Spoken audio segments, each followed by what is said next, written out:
Welcome back, the followers of Stoic wisdom by Zeno. How often have you handed over your peace to someone else this week?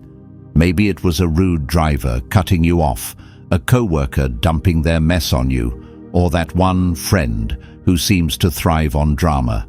Admit it, it happens more often than you'd like. You walk away replaying the situation in your head, boiling with frustration, while they move on without a care. But what if you could stop all that? Imagine having a mind so steady that no insult, no betrayal, no annoying behavior could shake you. A kind of mental fortress, impenetrable to the chaos others try to drag you into. Sounds unreal. It's not. In fact, it's rooted in the timeless teachings of Stoicism and the sharp edge of psychological mastery. The Stoic philosopher Marcus Aurelius once said, "You have power over your mind, not outside events. Realize this, and you will find strength." That's the essence of what we're diving into today. What if every irritating comment, every toxic interaction, was like wind brushing against a mountain, utterly incapable of moving it? The truth is, most people are emotional thieves. They bait you with their words, actions, or tantrums, hoping to steal your energy. They thrive on the reactions they can milk from you. But here's the secret they don't want you to know. When you stop reacting, you take away their power. You become the one in control. In this guide, I'm not just going to tell you to stay calm or take a deep breath. That's child's play. I'll give you strategies grounded in ancient philosophy and modern psychology that will not only make you unbothered, but downright untouchable. Get ready, because this could change the way you see yourself and the world forever. Let's begin. Share your thoughts about this technique in the comments below. We'd love to hear how you stay calm and unbothered. Don't hesitate. Your perspective could inspire someone else. If you're unsure what to say, just write, "My peace is my power." And don't forget to like, subscribe, and join us at Stoic Wisdom by Zeno for more transformative insights. Number 1. Starving emotional vampires, guarding the gates to your peace. Have you ever felt completely drained after spending time with someone, like they've sucked the energy straight out of you and left you hollow? That's the work of emotional vampires, people who thrive on your reactions, your time, and your mental space, leaving you depleted in return. These are the friends who call only to complain, the co-workers who bring drama to every meeting, or even family members who manipulate you with guilt and obligation. They feed on your attention and chaos, and the more you give, the hungrier they get. Marcus Aurelius said, "The tranquility that comes when you stop caring what they say, or think, or do. Only what you do." That's the foundation of cutting out emotional vampires. Because here's the truth. Emotional vampires can't survive without your participation. The moment you stop reacting, you cut off their lifeline. But it's not always easy, right?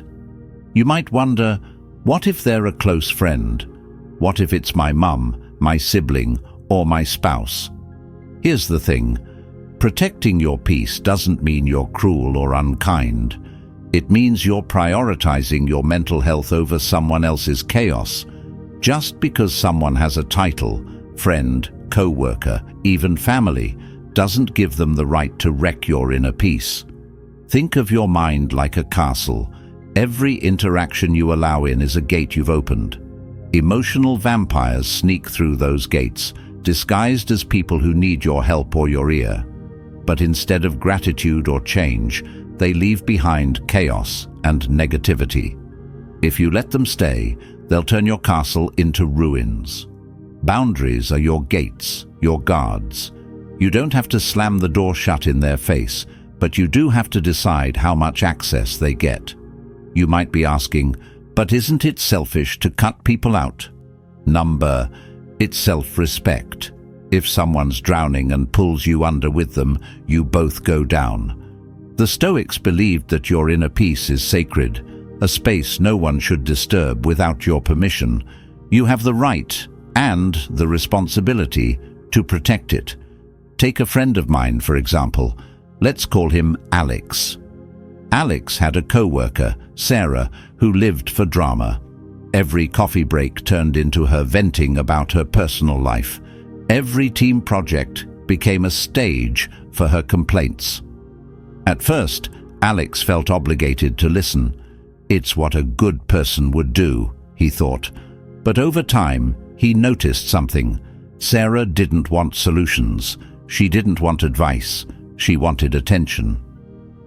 One day, after an especially exhausting conversation, Alex made a decision.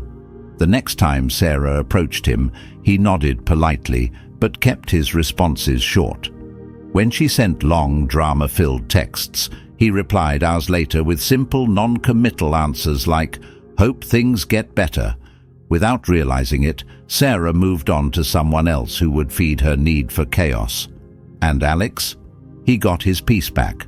But what about family? Aren't they untouchable? Let's be clear. Family isn't a free pass for emotional abuse. If a parent constantly criticizes you, a sibling drags you into their mess, or a relative guilt-trips you at every opportunity, it's okay to limit their access. A Stoic would remind you that family bonds don't erase your right to boundaries.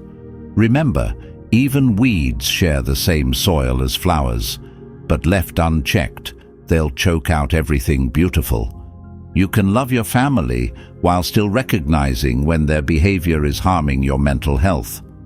"I love you, but I can't engage in this conversation right now," is a simple, powerful phrase. It protects you without creating unnecessary conflict. Here's a question to ask yourself. Am I the unpaid emotional janitor in someone's life? If you constantly clean up their messes while they make no effort to change, it's time to stop. You're not selfish for stepping back. You're freeing both of you. Emotional vampires can't thrive in the face of boundaries. Limit your availability. Keep your responses neutral. Redirect conversations. And most importantly, stop justifying your actions. You owe no one an explanation for protecting your peace.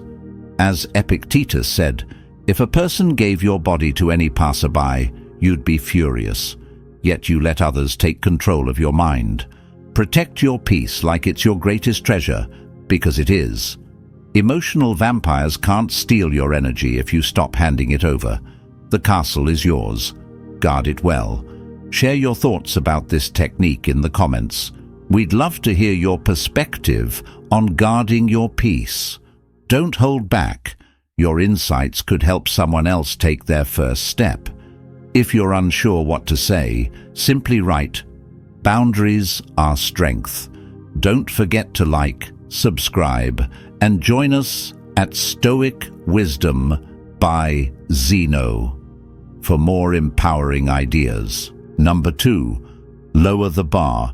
Raise your peace expectations are a double-edged sword. On one side, they keep us striving for something better, but on the other, they can cut deep when people don't meet them. The higher the bar you set for others, the more you set yourself up for disappointment. It's like asking a storm to avoid raining on you, unrealistic and frankly, exhausting. Think about it. How many times have you been hurt? Not because of what someone did, but because they didn't act the way you thought they should. A friend forgets your birthday, and suddenly their years of loyalty mean nothing. A coworker doesn't pull their weight, and your entire day is ruined. Your partner doesn't notice you're upset, and you feel invisible. Here's the hard truth. The problem isn't always them. It's the expectations you place on them. As Epictetus, the Stoic philosopher, put it, when you are offended at someone's fault, turn to yourself and study your own failings.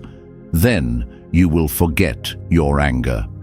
What if instead of demanding people meet your sky-high standards, you lowered the bar and freed yourself? Let me give you an example. Years ago, I worked under a boss who couldn't organize a to-do list to save her life. Deadlines were missed, Projects were a mess, and somehow it was always the team's fault. Every time she made a mistake, I'd fume. Why can't she just do her job right? I'd rant. But here's the catch. She never promised to be perfect. I created that expectation all on my own. One day, after yet another meltdown, a friend asked me, "Why are you expecting her to change? Has she ever been different?" That question hit me like a thunderbolt. She wasn't going to change, but I could change how I saw her. I stopped expecting her to magically transform and started preparing for her mistakes instead. If she missed a deadline, I had a backup plan. If she shifted blame, I didn't take it personally. The result? My stress levels plummeted. It's not about becoming a pessimist. It's about becoming a realist. The truth is, people are flawed. They forget. They mess up. They disappoint. And guess what? So do you. How many times have you accidentally let someone down? The Stoics believed that understanding your own imperfection makes it easier to forgive others. Marcus Aurelius wrote, "You can commit injustice by doing nothing. Be more like a man of goodwill." The goodwill starts with understanding that perfection is a myth. You might think, but isn't it good to expect people to do the right thing? Sure, in an ideal world, everyone would be kind, thoughtful, and reliable. But this isn't that world. People are shaped by their own struggles, distractions, and flaws. They aren't villains, they're human. By lowering your expectations, you're not settling, you're accepting reality. And in that acceptance, you find peace. Picture this. You're walking through a crowded street. Someone bumps into you without apologizing. In that moment, you have two choices. You can get angry, thinking, "How rude," or you can shrug it off, thinking, "They're probably having a tough day." The first choice ruins your mood. The second keeps you calm. Which version of you is happier? Lowering your expectations isn't just about avoiding disappointment. It's about finding joy in the unexpected. When you stop expecting people to be perfect, you start noticing the small, beautiful things. A friend who calls just to check in. A stranger who holds the door for you. A partner who makes you laugh after a tough day. These moments become sweeter because you're no longer taking them for granted. But what about the people who consistently let you down? Should you just let them off the hook? Absolutely not. Lowering expectations doesn't mean tolerating bad behavior. If someone's actions repeatedly harm you, it's time to adjust your boundaries, not your standards. The difference is this. Expectations are about what you hope for. Boundaries are about what you allow. Here's another metaphor for you. Imagine you're gardening. Expectations are like the weather. You can hope for sunshine, but rain might come. Boundaries, however, are the fence you build around your garden. They protect what matters most, regardless of the weather. When you lower your expectations, you're no longer tying your happiness to things outside your control. You stop being a puppet to other people's actions. Instead, you take back your peace and focus on what truly matters, your own response. So, next time someone disappoints you, pause. Ask yourself, did they really fail me, or was I expecting too much? Maybe they were just being human, just like you. Remember, life isn't about getting everything right. It's about learning to dance in the rain. Lower the bar, raise your peace, and watch as the weight of unmet expectations lifts off your shoulders. Your life will feel lighter, and your heart will feel freer. Isn't that worth it? Number 3, handle annoying people. Like a pro, when drama meets detachment. Ever feel like you're stuck in a never-ending soap opera, surrounded by people whose sole purpose seems to be testing your patience? There's the coworker who interrupts every meeting to boast about irrelevant accomplishments, the friend who thrives on gossip like it's their life's mission, or the family member who turns every holiday into a passive-aggressive Olympics. They drain you, frustrate you, and make you question why you even bother. But here's the hard truth. The only reason they bother you is because you let them. Their behavior is like a toddler's tantrum, loud, dramatic, and ultimately meaningless. The Stoic philosopher Epictetus once said, "It's not what happens to you, but how you react to it that matters." That means the problem isn't the person, it's your response. So what if you could take that power back? Let's reframe these people for what they really are: emotional toddlers. Think about it. Toddlers scream because they're tired, hungry, or just don't know how to handle their emotions. Adults who annoy you? Not much different. They gossip, blame, or start drama, not because of you, but because of something unresolved within them. Picture this. The next time someone starts a fight over something petty, imagine them wearing a diaper, stomping their feet, crying, "But I want it now." Absurd, isn't it? Suddenly, their words lose their sting. You see their behavior for what it is, a reflection of them, not you. Now, you might wonder, but isn't that condescending? Shouldn't I take people seriously? Not always. Treating annoying behavior with the same detachment you'd use with a tantruming toddler isn't about mocking them. It's about protecting yourself. You wouldn't waste time explaining tax laws to a crying 3-year-old, right? So why exhaust yourself trying to reason with someone who clearly isn't ready to listen? Detachment isn't cruelty, it's clarity. Marcus Aurelius wrote, "You always have the option of having no opinion." Let that sink in. You don't have to form a judgment, get angry, or even engage with someone's nonsense. Sometimes, the most powerful response is no response at all. Let me tell you about Kevin, a guy I worked with who could turn any situation into a spectacle. Team meetings were his stage, and every line was about how brilliant he was, or how someone else had failed. Deadlines? He ignored them, then pointed fingers when things fell apart. At first, I'd fume after every interaction, replaying his words in my mind, fantasizing about clever comebacks. Then one day, mid-rant, it hit me. Kevin wasn't evil, he was immature. Emotionally, he was stuck in kindergarten, so I stopped reacting. When he blamed others, I nodded and said, "Interesting." When he hijacked meetings, I stayed calm and redirected the discussion. Kevin eventually toned it down, at least around me, because I wasn't giving him the emotional reaction he craved. Here's where Stoic philosophy meets dark psychology. People who thrive on drama need your energy to survive. Your frustration, anger, or even attention is their fuel. By staying neutral, calm, detached, and slightly amused, you starve them of that fuel. They're left floundering, unsure how to provoke you. Now you might ask, what about people I have to deal with, like my boss or family? Good question. In situations where you can't simply walk away, boundaries are your best friend. Imagine yourself as a calm lighthouse, shining steadily no matter how wild the storm. You don't chase the waves or yell at the wind.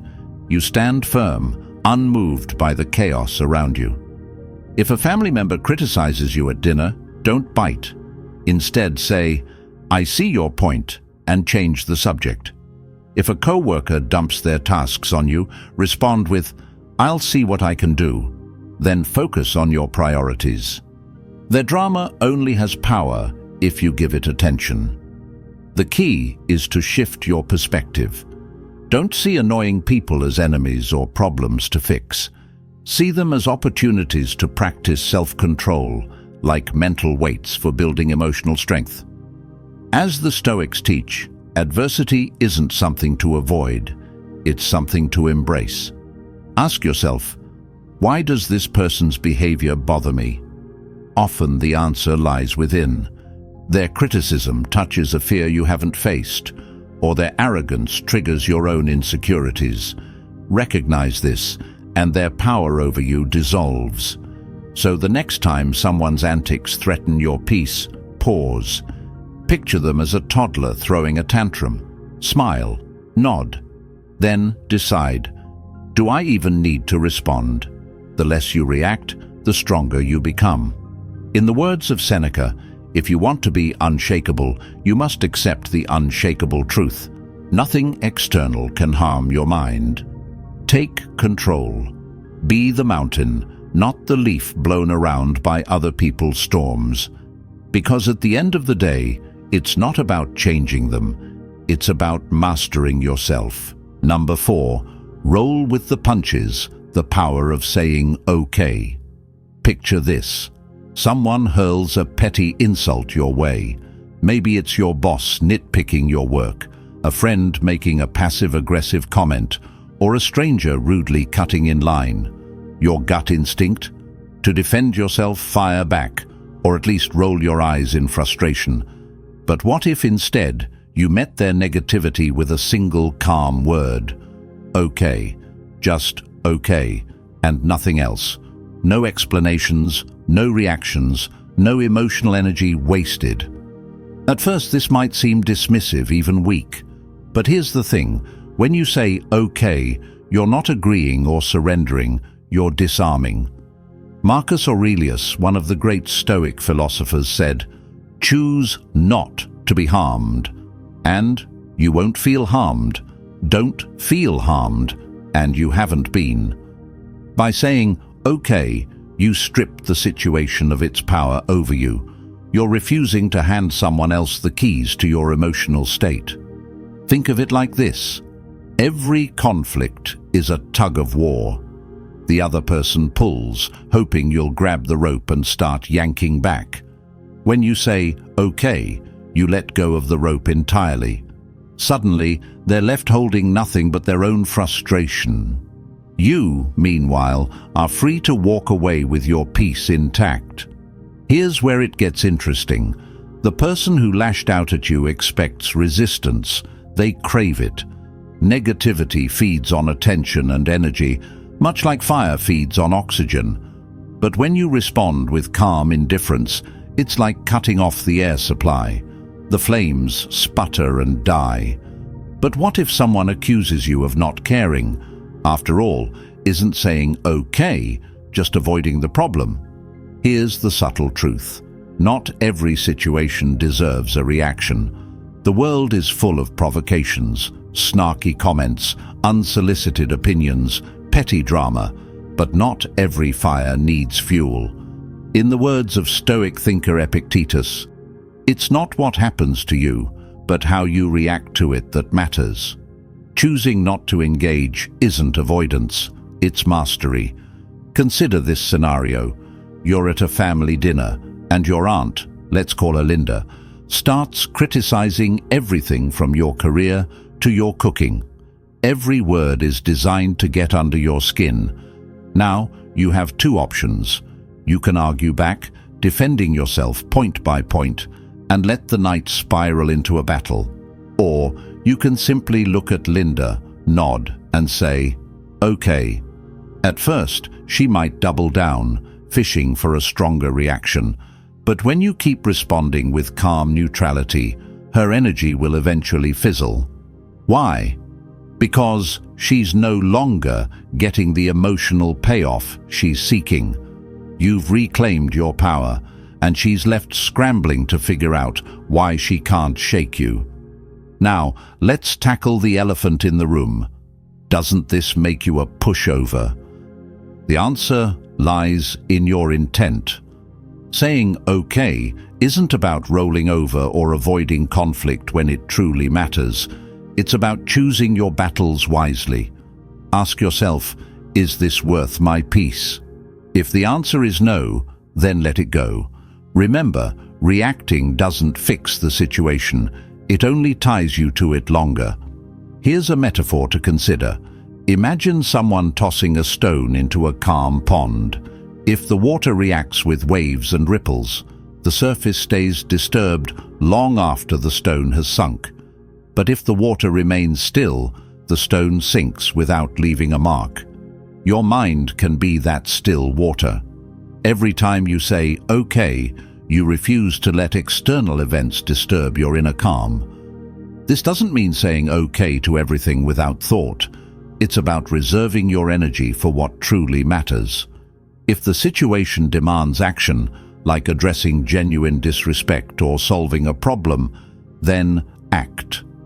But for the small stuff, the petty irritations and the emotional bait, a simple "okay" is your shield.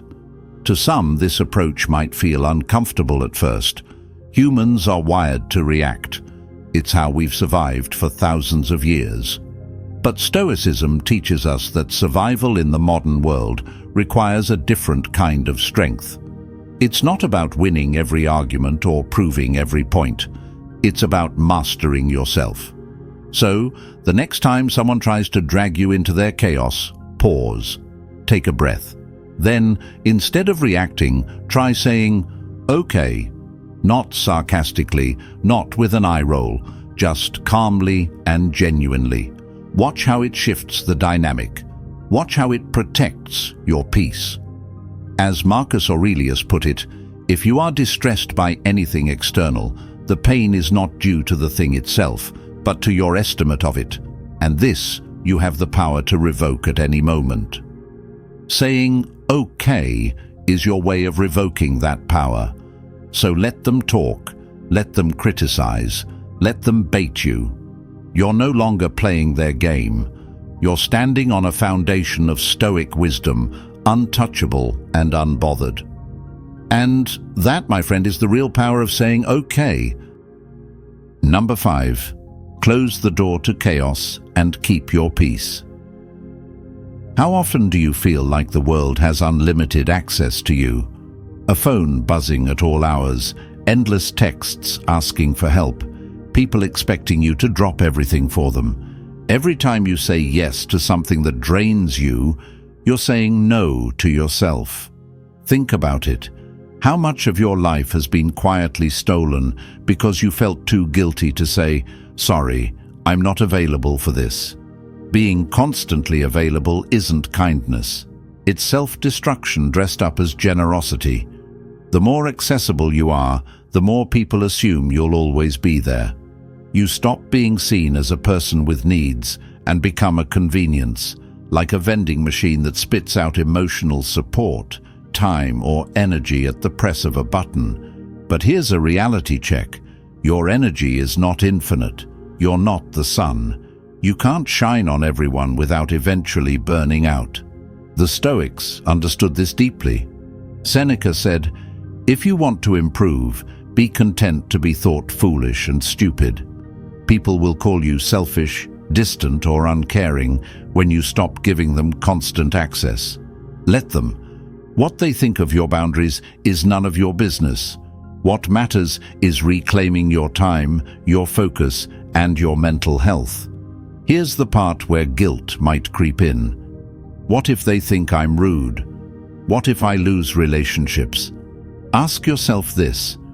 If a relationship depends on you being endlessly drained and available, is it really worth keeping? True friends, partners, or family members won't crumble because you took a step back. They'll respect your choice to protect your peace. Imagine your mind as a luxury hotel. Only guests who value and respect the space get a key. Would you let just anyone wander in, throw a party in your lobby, and leave you to clean up? No? Then why let people barge into your life and trash your energy whenever they want? Your peace isn't public property. It's private, sacred, and deserves fierce protection. At this point, you might wonder, isn't it cruel to say no to people who need me? Here's the hard truth. Not everyone who needs you deserves you. There's a difference between supporting someone who values you and being a dumping ground for someone who doesn't. And if you're always there for others, Who's there for you? Stoicism teaches us that self-preservation isn't selfish, it's necessary.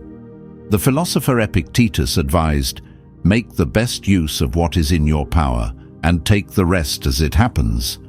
What's in your power is your time and energy. They are your most valuable resources, and when you spend them on people who don't appreciate them, you're robbing yourself of opportunities to grow, rest, or focus on those who truly matter. Think of being unavailable as flipping the script. You're no longer playing life on other people's terms. You're deciding who gets your attention and when. This shift doesn't make you unkind, it makes you intentional. You stop pouring energy into people or situations that leave you empty and start investing it in things that nurture your well-being. For instance, I once had a coworker who loved to dump their problems on me. Every lunch break turned into a therapy session where they unloaded all their grievances about work, family, and life. At first, I listened because I wanted to help, but I noticed a pattern. They weren't looking for solutions, just someone to absorb their negativity. The more I gave, the more they took. One day, I decided to be unavailable. I started bringing a book to lunch, sitting alone, and politely excusing myself from their endless complaints. At first, they tried to guilt me, calling me distant and uncaring. But I stayed firm. Eventually, they stopped seeking me out, and my lunch breaks became peaceful again. Being unavailable doesn't mean cutting everyone off or ignoring genuine needs. It means setting boundaries with people who take more than they give. It means saying no without guilt and trusting that those who truly care will understand. Here's a question to ask yourself. If you disappeared tomorrow, how many of the people draining your energy would show up to help you? The answer will tell you everything you need to know about who deserves your time. Remember, protecting your peace is an act of self-respect. When you close the door to chaos, you open the door to clarity, balance, and joy. As Marcus Aurelius said, "You have power over your mind, not outside events. Realize this, and you will find strength." So the next time someone demands your attention or tries to pull you into their drama, pause. Ask yourself, is this worth my peace? If the answer is no, close the door with confidence. Because your energy is precious, your time is limited, and your peace is priceless. Write this down if you need to. I am not a 24/7 hotline for other people's chaos. You owe no one an explanation for protecting yourself. In fact, the greatest gift you can give to the world is a version of you that's rested, focused, and whole. Take control, be unavailable, let the world adjust. And don't forget, your peace is your power. Conclusion. Staying calm in a chaotic world isn't about controlling others. It's about mastering your own reactions. It's about knowing that your peace, your energy, and your time are yours to protect. Stoic philosophy reminds us that true strength comes from within, not from trying to change what's outside our control. By setting boundaries, lowering expectations, and choosing where to focus your attention, you take back the power others try to steal. The techniques we've discussed, whether it's spending less time with toxic people, saying okay and moving on, or simply being unavailable, are not just tools, they're acts of self-respect. Every time you protect your peace, you're choosing to live with intention, free from the weight of unnecessary drama. We hope this resonates with you and gives you practical ways to navigate life with strength and clarity. Share your thoughts in the comments. What stood out to you? What's your go-to strategy for staying calm? Don't hesitate. Your perspective might inspire someone else. If you found this valuable, like this video, subscribe to Stoic Wisdom by Zeno, and share it with someone who needs a reminder that their peace is their power. Together, let's build a calmer, stronger, and more focused community.